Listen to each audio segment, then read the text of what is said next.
C'est une fois de plus un grand honneur et aussi un grand plaisir de faire entendre dans la riche polyphonie des voix proche-orientales que proposent ces journées la petite voix comparatiste grecque.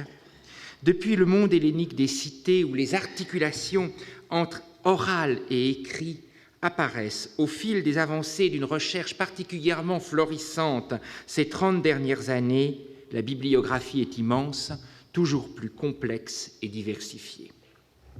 C'est dire qu'il serait bien périlleux de tenter, dans le cadre de cette communication, une confrontation trop frontale entre Proche-Orient et Grèce, plus encore de dégager des traits par trop généraux qui opposeraient le monde grec des cités, qui émerge, disons, vers le 8e siècle, à un Proche-Orient de l'écrit, ainsi que pouvaient le risquer, il y a encore un quart de siècle, Jean Bottero et Jean-Pierre Vernant, en un dialogue au long cours, attentif et nuancé. La force heuristique du comparatisme contrastif n'est jamais aussi grande que lorsqu'on se montre attentif à ne pas écraser la délicate variété des configurations multiples qui composent les paysages sociaux, politiques, religieux, intellectuels, des aires culturelles que le comparatiste se propose de mettre en relation et de différencier, espace géographique, espace de savoir aussi, dont il faut toujours garder conscience qu'ils sont pour partie dessinés par le découpage et l'histoire de nos disciplines académiques. Des différences d'accent, d'autres manières d'agencer oral et écrit n'en apparaissent pas moins, signifiantes pour l'écriture de l'histoire des aires concernées et pour l'exploration anthropologique des cultures qui y ont émergé. Dès que l'on considère la place de l'oral et de l'écrit en Grèce ancienne, il faut aussi tenir compte, préalablement à toute enquête, au mouvement de balancier qui n'a cessé de ponctuer l'histoire de la recherche, en une oscillation qui fait alternativement prédominer une image de la Grèce fondamentalement terre de l'écrit et celle d'une Grèce oraliste que la réouverture de la question de la genèse de l'épopée homérique par les Américains Milam Parry puis Alban Lord au début du XXe siècle a considérablement favorisé. L'affirmation de Jean-Pierre Vernant au 8e siècle, la Grèce n'est pas du tout une civilisation de l'écrit, c'est une civilisation orale, prend place dans cette histoire. À la Grèce de l'humanisme traditionnel, caractérisée par sa maîtrise des signes écrits, a répondu avec un climax dans les années 60 et 70 du XXe siècle, la redécouverte de la force de la tradition et de la puissance de la mémoire, dont l'œuvre d'Éric Havelock peut être, côté grec, tenue pour emblématique.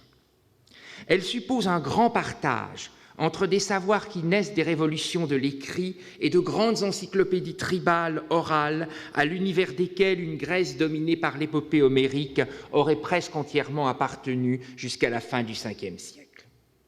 Dans cette Grèce de la bouche et de l'oreille, l'écriture resterait un sous-produit de la culture orale et jouerait un rôle marginal, secondaire, au service d'une pensée dont la production, la mémorisation, la transmission seraient demeurées essentiellement le fait d'une oralité. J'aurais tendance à gloser un système de l'oralité massif tendant à s'opposer univoquement à un autre système, une raison graphique volontiers appréhendée sous son espèce alphabétique et traitée comme si elle portait en elle-même la révolution des savoirs qui s'opère au tournant des 5e et 4e siècles. Les apories d'une opposition binaire entre société à tradition orale et société à écriture, au mépris aussi des régimes mixtes, ont suscité en retour un travail de repérage méthodique, une topographie des différents savoirs et pratiques mobilisant l'écriture depuis les premières apparitions de l'alphabet en Grèce jusqu'aux époques hellénistiques et romaines. L'admirable synthèse que constituent les savoirs de l'écriture en Grèce ancienne, dirigée par Marcel d'Étienne, me dispensera de m'attarder trop longuement sur les résultats. L'intensification des pratiques de l'écriture entre 650 et 450 va de pair avec leur autonomisation, mais aussi avec leur différenciation. L'acquis porte donc moins sur la réévaluation brute de la place de l'écrit comme tel à l'époque archaïque que sur une redéfinition en profondeur des enjeux méthodologiques par 1. La mise en évidence de la diversité et de l'inégalité du phénomène, frappant en fonction des régions et surtout des sphères et des secteurs de l'activité sociale et intellectuelle. Ne citons que l'écriture monumentale et publique portant des textes législatifs et juridiques dont Athènes et d'autres cités font un opérateur de publicité fondamentale, mais absent à Sparte. Les formes du graphène constitutif de la démonstration géométrique, l'écriture médicale des épidémies hippocratiques serrant au plus près les signes et événements très symptomatiques qui tracent la forme d'une maladie, contraintes argumentives liées au tracé de la carte géométrique. Ce faisant, je ne fais que résumer quelques-uns des chapitres des savoirs de l'écriture. 2. La mise en évidence de la pluralité et de l'irréductibilité de l'activité cognitive et des opérations intellectuelles impliquées dans ces différentes écritures, ce qui implique de parler non plus de l'écrit, mais au pluriel des savoirs de l'écriture. Des objets nouveaux, inédits, sont offerts à la pratique sociale, objets et tombeaux parlants, nous reviendrons sur la dédicace des textes poétiques, et à la pensée par des types d'activités scripturales indépendantes les unes des autres.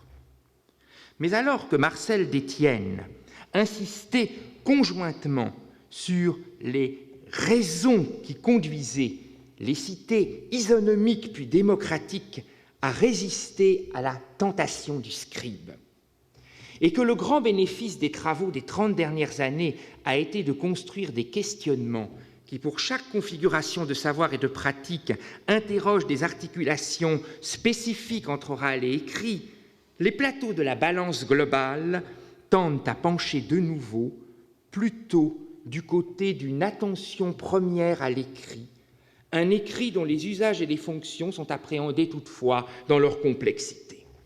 Je n'en prendrai comme exemple que de récentes conférences de Philippe Borgeaud, mon prédécesseur à Genève, que je salue à cette occasion, attentif à définir le mythe, lieu naguère privilégié de l'oralité dans le champ de la littérature. Malgré les schématisations auxquelles me contraint le cadre limité de cette introduction, je voudrais souligner qu'en matière grecque, la situation est très différente en fonction des différents champs d'études et des traditions qui les traversent. Prenons les études homériques. Deux lectures cohabitent. L'une plutôt dominante en Europe, qui met au cœur du processus de monumentalisation de l'épopée le rôle de l'écriture, qu'elle soit convoquée dans le processus de composition des poèmes ou seulement dans le processus de transcription, mémorisation, transmission, sous la forme, par exemple, de la théorie du texte oral dicté. L'autre, très influente outre-Atlantique, qui, dans le sillage des travaux de Gregory Nudge, montre que le contexte de performance, panhellénique en l'occurrence, est la raison même de la monumentalisation des traditions de l'Iliade et de l'Odyssée, et qu'il est dans ce contexte en rien nécessaire de mobiliser l'écrit pour expliquer le développement de la poétique sophistiquée et raffinée des poèmes homériques. Les travaux de Florence Dupont, côté français, ne cesse de souligner l'illisibilité des productions lyriques hors de leur contexte performatif et se propose d'analyser le texte transmis par les manuscrits des grands tragiques de l'Athènes du Ve siècle comme le livret d'une partition tout autant musicale et chorégraphique, restituant les conditions de leur lecture à la compréhension de leur performance sur la scène athénienne. Ce faisant, les travaux de Gregory Nudge ou de ses élèves et ceux de Florence Dupont et de l'ethnopoétique qu'elle appelle de ses voeux contribuent à annuler le grand partage des cultures écrites et orales et proposent des approches de l'oralité attentives à la diversité des savoirs et des pratiques mises en œuvre dans chaque contexte performatif, approche analogue en cela aux analyses fines des pratiques de l'écriture qui se sont développées ces 30 dernières années pour brosser le paysage complexe d'une gamme étendue de savoirs mettant en jeu, en des proportions et selon des agencements différents, de l'oralité et de l'écriture. Quelle valeur convient-il d'accorder dès lors à l'opposition que dessinait le dialogue de Jean Bottero et de Jean-Pierre Vernant que nous rappelions en ouverture, entre un Proche-Orient fondamentalement scripturaire, et ce colloque montre combien c'est plus complexe, et la naissance des cités grecques durablement marquées du sceau des savoirs ancrés dans des pratiques de l'oralité, par la prégnance aussi d'une parole politique vive dont la mise en commun et la circulation dans un espace centré et neutralisé ont été reconnus par l'helléniste, naguère professeur ici au Collège de France, comme une condition d'émergence majeure de la cité grecque.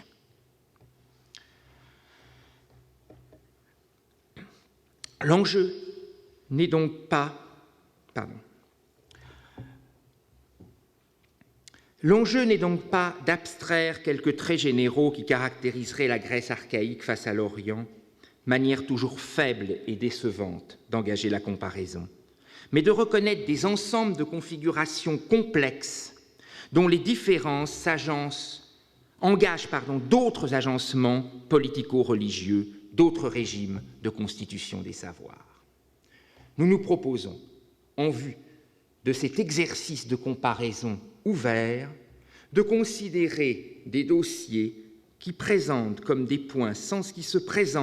points sensibles pour réévaluer la portée en ces visées fondamentales de l'affirmation devenue littéralement si problématique de Jean-Pierre Vernant. Considérons d'abord le statut de la parole poétique d'époque archaïque dans les contextes performatifs qui sont les siens. Là gît un des nœuds de la mise en avant par Vernant d'un privilège de l'oralité en Grèce.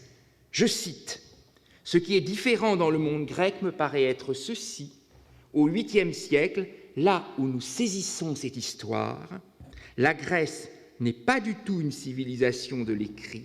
Nous sommes dans un monde de la parole chantée, mimée, dansée, la parole poétique. » Deuxièmement, la question de la performance, et c'est sur elle que je me concentrerai, permet de mettre entre parenthèses, au moins provisoirement, la question par trop polémique de l'alternative orale-écrit et de leur part respective dans le processus de composition et de transmission, dans les circonstances et modalités de rédaction et d'édition au profit d'une analyse des enjeux de l'énonciation orale dans son contexte, d'une investigation de son statut. Je rappellerai simplement comme exemple que la tragédie, en tout cas à l'époque d'Euripide, est clairement écrite par les auteurs tragiques, et néanmoins c'est dans le contexte de la performance du théâtre de Dionysos qu'on peut l'analyser si on la recontextualise. Donc je veux mettre entre parenthèses le débat, savoir si le texte homérique a été écrit à quel moment, pour me concentrer sur les enjeux de ce qui est le lieu par excellence de son existence au VIe, Ve siècle, la performance. Troisièmement, compte tenu de la relation médiate des sources aux réalités qu'elles représentent, ou du point de vue de l'historien documente, plutôt que de trancher des questions évanescentes, nous privilégierons l'analyse interne des représentations de la performance que proposent nos sources. Donc je fais un autre décalage en me centrant sur la façon dont la performance est représentée dans les poèmes qui sont eux-mêmes objets de performance. Premier exemple. Considérons la représentation de la performance que fait l'Aède Démodocos chez les Phéaciens au chant 8 de l'Odyssée. L'Aède, attachée à la cour du roi Alkinoos, n'est certes en rien le rhapsode itinérant des fêtes panhelléniques qui nous intéressent, mais l'image que l'épopée propose de l'Aède des temps héroïques pourrait bien se présenter dans un jeu d'analogie et de différences signifiantes avec le rhapsode historique qui récite Homère au Panathénée athénienne. Lors d'un festin, je rappelle, Ulysse demande à Démodocos de lui chanter la prise de Troie et la ruse du cheval, ses propres exploits qui lui ont valu, quand bien même à l'instar d'Achille mort, il a disparu dans un ailleurs coupé du monde des hommes, le Cléos, la gloire immortelle que le chant des Aèdes a propagée partout, jusqu'au ciel, dit le texte, et jusque chez les lointains Phéaciens. L'Aède compose dans ce contexte de la performance sur un thème dont il connaît la trame, un chant qui réponde aux attentes de son auditoire. À Ithaque, l'Aède Phémios se doit, par exemple, de chanter pour les prétendants, en l'absence d'Ulysse, la mort de ce dernier. C'est cette pratique des Aèdes dans laquelle on a souvent été tenté de voir moins le modèle de la composition de l'Iliade que la préhistoire de l'épopée homérique, qui a été éclairée par l'ethnographie des bardes yougoslaves de Mihnam Pari et Albert Lord, et pour laquelle les homéristes américains ont forgé leur théorie de la poésie orale comme recomposition du chant à chaque performance, composition fondée sur la mobilisation de thèmes, le retour, la querelle des prérogatives, l'Iliade c'est la querelle d'Achille et d'Agamemnon, la prise d'une cité et d'un système formulaire. Comme le barde yougoslave, l'Aède s'appuie sur le jeu de la lyre pour produire son récitatif.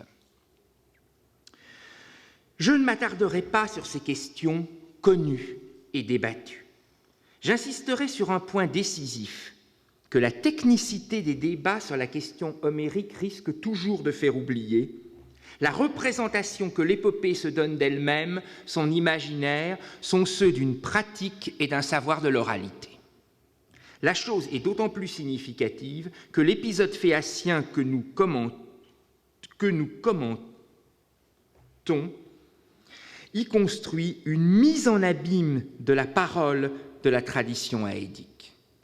L'Iou Persis de Démodocos y est confronté à un Ulysse encore anonyme qui est à la fois l'objet même du chant, l'auteur des exploits et le témoin humain le plus autorisé. Il faut prendre toute l'intensité de cette scène où Ulysse, qui n'a pas encore dit son nom, demande à l'Aède de chanter ses propres exploits que l'Aède lui renvoie en miroir.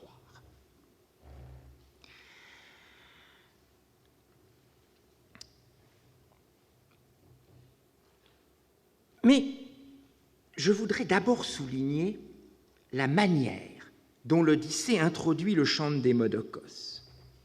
Il fait surgir, apparaître, fainer le chant en le prenant là où les Argiens ont repris la mer. L'horizon à partir duquel l'Aède recompose une prise de Troie, c'est l'ensemble des Cléa Andrones, des hauts faits des hommes, en l'occurrence ceux des héros venus combattre sous les murs de Troie, dans lesquels il découpe, à la demande d'Ulysse, un morceau dont les limites sont balisées par des repères, l'embarquement des Argiens, à partir desquels la mémoire épique recompose, soutenue par la lyre, le récit. C'est donc rien moins qu'un cycle entier de la guerre de Troie qui est présupposé comme l'horizon mémoriel de l'Aède, ce cycle dont circulait aux époques classiques et hellénistiques comme autant d'épopées identifiables, indépendantes, des versions écrites, et dont l'Iliade était donnée comme un des composants correspondant à un moment du récit complet de la guerre. Des sources plus tardives définiront même les tragédies portées sur la scène athénienne comme autant de tranches découpées au festin d'Homère. Cet Homère-là n'est pas le poète des seuls Iliade et Odyssée, ainsi que le voudra Aristote et qu'il nous est familier, mais le poète du cycle épique tout entier, thébain et troyen, tenu dès la plus ancienne attestation de son nom dans un fragment du poète Callinos pour le poète de la Thébaïde, l'histoire d'Œdipe. Un Homère étendu qui n'a que progressivement cédé la place à l'Homère restreint qui est le nôtre. Dans la pratique de la Haède, telle que la représente l'Odyssée, le cycle est un ensemble virtuel. Il ne se réalise jamais que sous la forme de performances orales partielles, celles d'épisodes dont les limites narratives sont données comme autant de repères pour leur recomposition à destination d'un auditoire donné. Or, ce système de repères relais nous apparaîtra central dans l'organisation de la performance rhapsodique. Mais, avant de nous tourner vers l'activité du rhapsode, poursuivons l'analyse de la représentation que l'Odyssée donne de la performance haédique. L'Odyssée donne une version brève, une vingtaine d'hexamètres de l'Iou-Persis, en une vingtaine d'hexamètres de l'Iou-Persis, connue par ailleurs sous une forme écrite perdue comme une épopée de 2 à 3 000 vers.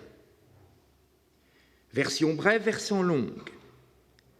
L'Odyssée sélectionne, dans le champ virtuel des sous-épisodes qu'il connaît, comme pouvant composer un tableau plus ou moins large de la prise d'Ion, quelques repères qui, ordonnés ensemble, composent un épisode cohérent et complet dans le cadre de la performance du festin phéacien.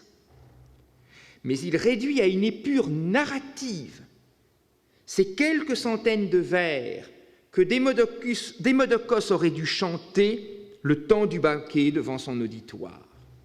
Tous les repères requis pour composer une prise de Troie bien ordonnée, bien mise en place, réalisée kata kosmon, selon l'expression technique dont use Ulysse pour féliciter la Haède, n'en sont pas moins présents. Et ces repères, ils sont en partie choisis par Ulysse au moment où il demande à Démodocos de lui chanter une Iou-Persis. Il donne quelques-uns des points qui entreront dans le chant. L'analyse des 2 autres chants de Démodocos, l'un d'une petite centaine de vers, les amours d'Arès et d'Aphrodis, l'autre de 5 vers, une querelle d'Ulysse et d'Achille, confirme le fait.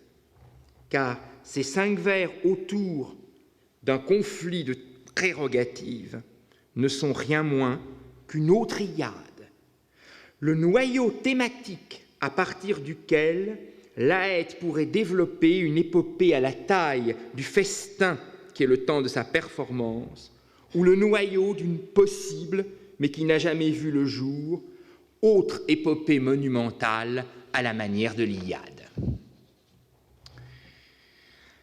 La performance de l'Iou-Persis de Démodocos répond, dans la narration odysséenne, à une demande explicite d'Ulysse, comme je l'ai dit. De l'aveu d'Ulysse, qui a déjà entendu la Haède chanter sa querelle avec Agamemnon, Démodocos avait su chanter le sort des Achéens kata kosmon. Le cosmos, c'est le bel arrangement, l'ordre qui convient.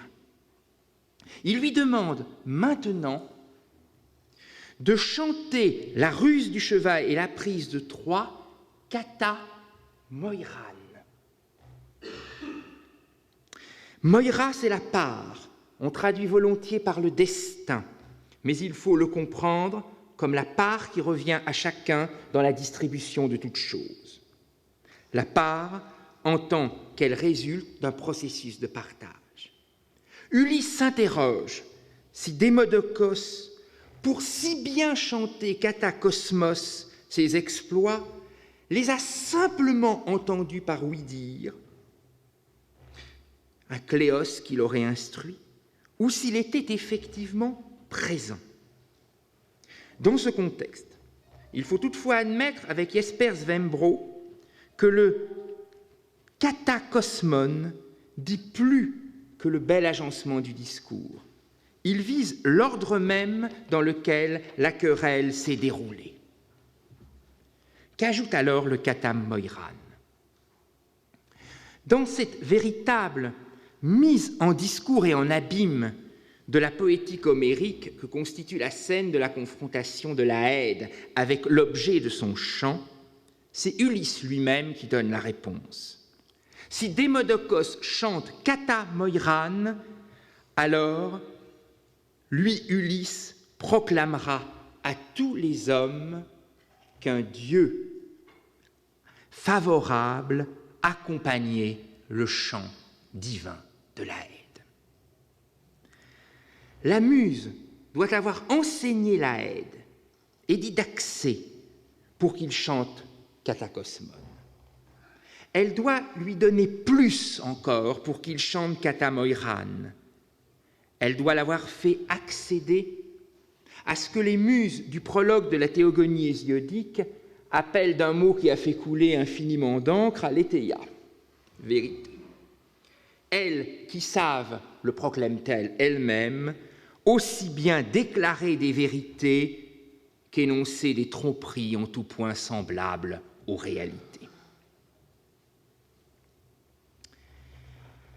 Construire un chant katakosmon, c'est donc déjà faire plus que fabriquer des plasmata, ces fictions qu'Ulysse invente à son retour à Ithaque pour dissimuler son identité. Il aurait été un marchand crétois. Chanter katamoiran, c'est chanter selon la part que chacun a reçue dans la distribution de toutes choses. Une explicitation du sens de ce katamoiran se retrouve dans un autre fragment de poétique inséré dans un hymne archaïque, une poétique du théogonique que constitue le chant par lequel Hermès énonce sa place dans le Panthéon, dans l'hymne homérique qui lui est consacré. C'est sa voix qui est en jeu, qui s'élève, guidée par Mnémosyné, mémoire, mère des muses, garante des savoirs. Le bon agencement, le cosmos de cette théogonie répond à une alétheia de type hésiodique en ce qu'il énonce la part que chacun a reçue, os, laqué et castos. Le savoir des muses est donc pluriel et ambivalent, mais il implique en l'une de ses formes de faire passer l'Aède de l'autre côté du miroir. L'Aède échappe alors au sort commun des hommes, qui n'est que d'entendre un bruit, une rumeur protéiforme qui circule de bouche à oreille. Ainsi, met en exergue la différence du savoir de l'Aède et de la condition ordinaire les hommes, l'invocation aux muses qui ouvre au chant 2 de l'Iliade ce long exercice de mémoire qu'est le catalogue des vaisseaux. Catalogue qui, vous le savez, présente tous les contingents achéens venus à Troie et qui a toujours été considéré comme un monument des possibilités de la mémoire orale.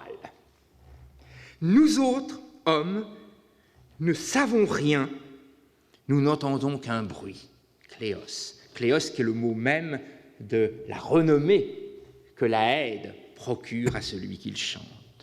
Vous, muses, vous êtes des déesses, vous êtes partout présentes, vous savez tout. Elles connaissent l'autre face des choses, l'envers du miroir, destin des hommes et pensée des dieux, ce qui est, ce qui sera et ce qui fut, selon la formule hésiodique. Elles sont présentes partout, mais autrement que le simple témoin qui ne voit dans le songe d'Agamemnon, au chant 2 de l'Iliade, la ruse, qui ne voit pas la ruse de Zeus, dans le songe que ce dernier a envoyé à Agamemnon au chant 2 de l'Iliade.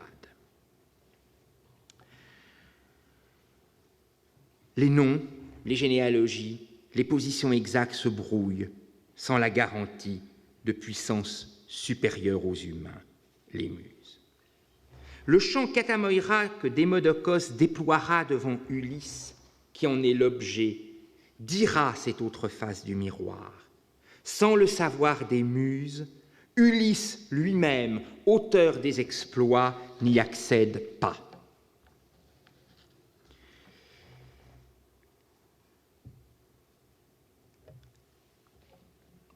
Dans la situation de performance qui est celle du rhapsode récitant Homère dans les fêtes panhelléniques à Délos ou à Athènes au VIe, Ve siècle, la vérité que garantit la muse et que le poète détenteur des traditions poétiques revendique comme son savoir est corrélativement l'objet d'une appréciation et d'un jugement de l'auditoire. C'est l'auditoire qui accordera son approbation ou récusera les versions proposées. Hérodote témoigne par exemple qu'au VIe siècle, le tyran de Sicyon, Clystène, a fait bannir de sa cité les poèmes homériques jugés trop favorables à Argos. Réalité factuelle de l'autorité de fait de l'audience qui contrôle le rhapsode, mais qu'en des termes du savoir que revendiquent ces derniers, il convient de retraduire face à la muse qui sait, qui sont à la fois des puissances de vérité et de tromperie, les hommes doivent déjouer les puissances d'illusion que recèlent les beaux chants. De ce point de vue, si la connaissance katamoïrane est le privilège des muses et des dieux, Ulysse est bien à sa manière face à Démodocos, le garant que le discours de Démodocos n'est pas un simple plasma. Et là, je n'ai pas le temps d'y venir aujourd'hui, je crois que c'est toute l'opposition qu'on a durcie entre l'enquête hérodotéenne et le savoir traditionnel de du rhapsode qu'il faudrait réévaluer. L'Odyssée reproduit donc bien des savoirs de l'oralité. Savoir d'un système de mémoire, dont témoigne le catalogue des vaisseaux, mais surtout un système dans lequel la performance est au centre, où l'oralité est liée précisément à ce contexte. Système de savoir qui met en jeu des puissances divines qui en sont partie prenante. Et là, il ne faut absolument pas séparer l'analyse des savoirs techniques de la Ède et du rhapsode de la configuration polythéiste des puissances qui en sont partie prenante et contribuent à la dessiner. Et cela m'amène à une remarque importante, je crois que je vais devoir abréger parce que je déborde. En tout cas, les dieux grecs n'aiment pas écrire. On les voit très rarement dans des activités scripturaires. Et sans doute là, y a-t-il quelque chose d'important pour comprendre comment, dans les cités archaïques et classiques, se développe un imaginaire qui, compte tenu de l'autorité culturelle panhellénique qui est celle d'Homère, qui devient fondement de la paideia, du système éducatif, est comme une sorte d'horizon constant de l'homme de la cité. Et j'aurais tendance à dire que nous avons là, sans doute, l'intuition la plus profonde de Vernon, par-delà l'inexactitude littérale de l'énoncé que je vous lisais tout à l'heure. Un Homère dont un rhéteur pourra dire au IIe siècle après « On nous a fait sucer le lait de ses vers ». Qu'Alexandre le Grand emporte avec lui sous son oreiller pour inspirer ses nuits, qu'on combat aussi, car Platon chasse de la cité et qu'on réinterprète à coup d'allégorie pour le mettre en accord avec l'état des nouveaux savoirs, de savoirs qui, eux, ont impliqué le recours à l'écriture. Un Homère qui est alors pris, un ensemble de savoirs dont Homère est l'emblème, qui entre alors en conflit avec d'autres savoirs par rapport auxquels il doit se repositionner. Le deuxième exemple, mais en fait je vais devoir aller très vite, je voulais revenir sur la question du rhapsode. Alors, peut-être juste deux remarques très très importantes. Ce que nous avons vu caractéristique de la représentation de Démodocos prendre un relais dans un ensemble virtuel. C'est par un tel système de relais que fonctionnent les relais entre rhapsodes à l'intérieur de la performance homérique, de la performance rhapsodique. Et si, à la fin du VIe siècle, quelqu'un, un Pisistratyle ou un autre, oblige les rhapsodes à chanter en ordre par relais, cela veut dire qu'indépendamment du fait qu'il y ait ou non des textes écrits d'Homère, la performance peut recomposer l'ordre, peut proposer d'autres agencements possibles de l'ensemble, et qu'un ordre doit être imposé. La législation de la performance joue en parallèle avec ce que sera le processus d'édition sous l'autorité des cités de versions propres à chaque cité. Des cités grecques de Marseille à la mer Noire proposent leurs propres éditions. Nous n'opposerons pas, je vais à la conclusion par là même l'écrit et l'oral, mais nous verrons ici deux processus concomitants, l'un qui se joue au plan de la régulation de la performance, l'autre au plan de la rédaction-édition. Dernier exemple que je prendrai très vite, l'usage de l'écriture. En Grèce, il n'est pas si sûr que la transcription d'Homère soit toujours liée à un processus d'édition. Dans un très grand nombre de cas, des témoignages montrent qu'un hymne homérique, des poèmes d'Alcée, Hésiode, les Travaux et les Jours, ont été déposés dans des sanctuaires à titre d'anathéma, d'offrande. Et de ce point de vue-là, ils acquièrent un statut rituel complémentaire de la performance. La performance est un surcroît d'honneur offert aux dieux à l'occasion d'une de ces fêtes, et en plus, sur le mode du dépôt de l'offrande, le texte écrit pourra en rester une trace durable. Claude Callame a même suggéré qu'il y aurait là une des places possibles du passage à l'écrit.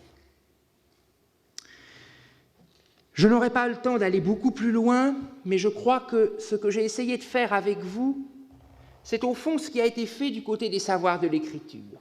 Réintroduire cette oralité dans la pluralité des savoirs et des pratiques, des configurations précises qui entrent en elle, pour ne considérer non pas l'écrit et l'oral en une opposition frontale, mais un ensemble de savoirs qui les mettent de manière différente en jeu, et ces configurations, diverses en Grèce et diverses au Proche-Orient, elles pourront dès lors être comparées finement en soulignant des différences d'accent qui, sans doute en Grèce, se jouent aussi, mais je n'aurai pas le temps d'y revenir aujourd'hui, du côté de la forme de la cité.